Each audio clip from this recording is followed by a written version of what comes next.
जय श्री कृष्ण। श्रीमद् भगवद गीता अध्याय 2 श्लोक 21 से 30 आज पढ़ेंगे। वेदा विनाशिनं नित्यं य एनमजं व्ययं कथं स पुरुष पार्थ कम घातयति हन्तिकम्। हे पृथानंदन, जो मनुष्य इस शरीर को अविनाशी, नित्य, जन्म रहित और अव्यय जानता है, वह कैसे किसको मारे और कैसे किसको मरवाए। शरीर की किसी भी क्रिया से शरीर में किंचित मात्र भी कोई विकार उत्पन्न नहीं होता। अतः शरीर किसी भी क्रिया का न तो कर्ता तथा भोक्ता बनता है, न कारिता ही बनता है। वासांसि जीर्णानि यथा विहाय नवानि ज्ञाति नरोपराणि तथा शरीराणि विहाय जीर्णान्यानि सयाति नवानि देहि। मनुष्य जैसे पुराने कपड़ों को छोड़कर दूसरे नए कपड़े धारण कर लेता है, ऐसे ही देही पुराने शरीरों को छोड़कर दूसरे नए शरीरों में चला जाता है। जैसे कपड़े बदलने से मनुष्य बदल नहीं जाता, ऐसे ही अनेक शरीरों को धारण करने और छोड़ने पर भी शरीर वही का वही रहता है, बदलता नहीं। तात्पर्य है कि शरीर के परिवर्तन तथा नाश से स्वयं का परिवर्तन तथा नाश नहीं होता।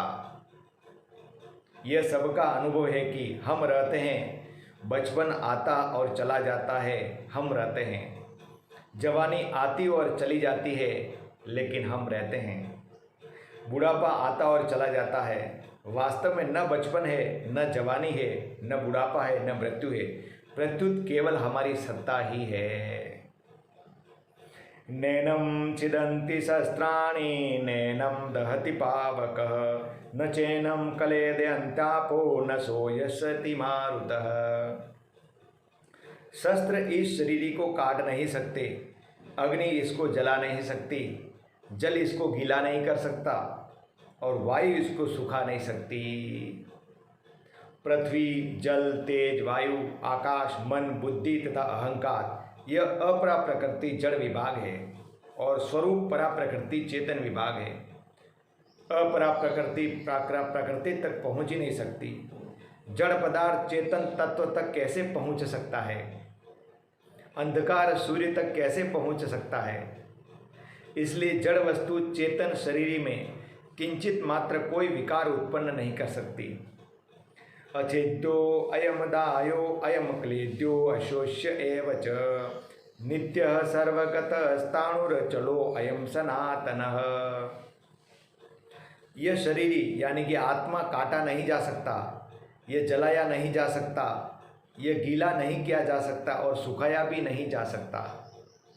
कारण कि यह नित्य रहने वाला, सब में परिपूर्ण, अचल, स्थिर स्वभाव वाला और अनादि है। जड़ वस्तु शरीर में कोई भी विकार उत्पन्न नहीं कर सकती, क्योंकि शरीर स्वतः स्वाभाविक निर्विकार है। निर्विकारता इसका स्वरूप है। आत्मा सर्वगत है, शरीरगत नहीं। जो 84 लाख योनियों से होकर आया वह शरीरगत कैसे हो सकता है? और जो सर्वगत है वह शरीरगत एक देशीय नहीं हो सकता, और जो शरीरगत है वह सर्वगत नहीं हो सकता। अव्यक्तो अयम चिंतो अयम विकार्यो अयम उच्यते तस्मादेवं विदित्वैनं नानो शोचितुमर्हसि। यह देही प्रत्यक्ष नहीं दिखता, यह चिंतन का विषय नहीं है और निर्विकार कहा जाता है। अतः इस देही को ऐसा जानकर शोक नहीं करना चाहिए। साधक का स्वरूप अव्यक्त है, परंतु शरीर रूप से वह अपने को व्यक्त मानता है। यह साधक की मूल भूल है। इस भूल का प्रायश्चित करने के लिए 3 बातें हैं। साधक अपनी भूल को स्वीकार करे कि अपने को शरीर मानकर मैंने भूल की। साधक अपनी भूल का पश्चाताप करे कि साधक होकर मैंने ऐसी भूल की। साधक ये निश्चय करे कि अब आगे मैं कभी ऐसी भूल नहीं करूँगा। शरीरी का अनुभव तो किया जा सकता है, पर वर्णन नहीं किया जा सकता। उसका जो भी वर्णन या चिंतन किया जाता है वह वास्तव में प्रकृति का ही होता है। एक बार शरीर का अनुभव होने पर फिर मनुष्य सदा के लिए शोक रहित हो जाता है। अथ चैनम नित्य जातम नित्यम वा मन्यसे मृतम तथापि त्वं महाबाहो नैवं शोचितुमर्हसि। हे महाबाहो, अगर तुम इस देही को नित्य पैदा होने वाला अथवा नित्य मरने वाला भी मानो तो भी तुम्हें इस प्रकार शोक नहीं करना चाहिए। जातस्य हि ध्रुवो मृत्युर ध्रुवं जन्म मृतस्य च तस्माद् परिहार्यर्थे न त्वं शोचितुमर्हसि। कारण कि पैदा हुए की जरूर मृत्यु होगी और मरे हुए का जरूर जन्म होगा, अतः इस जन्म मरण रूप परिवर्तन के प्रवाह का निवारण नहीं हो सकता। अतः इस विषय में तुम्हें शोक नहीं करना चाहिए। जो मिला है और बिछुड़ने वाला है उस पर किसी का स्वतंत्र अधिकार नहीं चलता। कारण कि मिली हुई और बिछुड़ने वाली वस्तु अपनी और अपने लिए नहीं होती, प्रत्युत संसार के और संसार के लिए ही होती है। उसका उपयोग केवल संसार की सेवा के लिए ही हो सकता है, अपने लिए नहीं। अव्यक्तादीनि भूतानि व्यक्तमद्यानि भारत अव्यक्त निधन्यानेव तत्र का परिदेवना।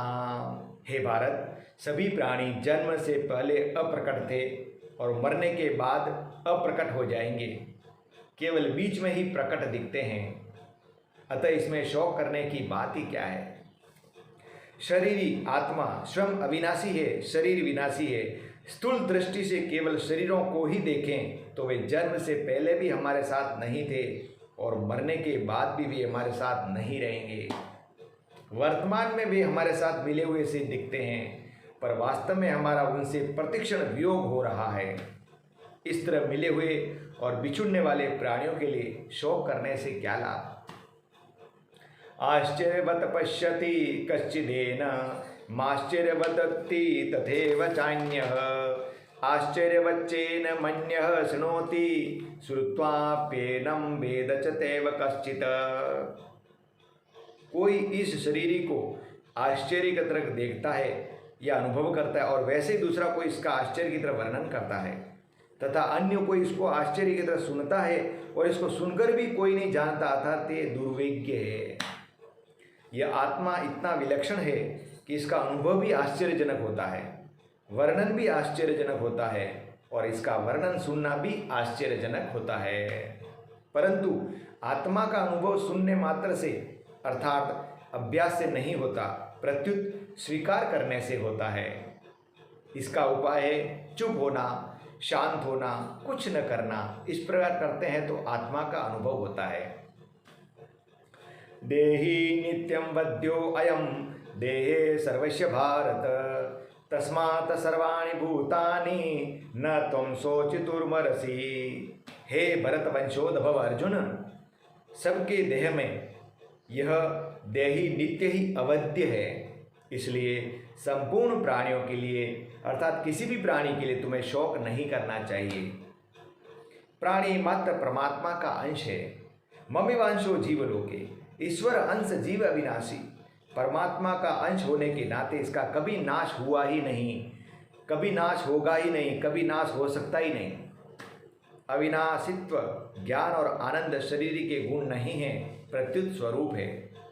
शरीर केवल कर्म करने का तथा उसका फल भोगने का उपकरण है।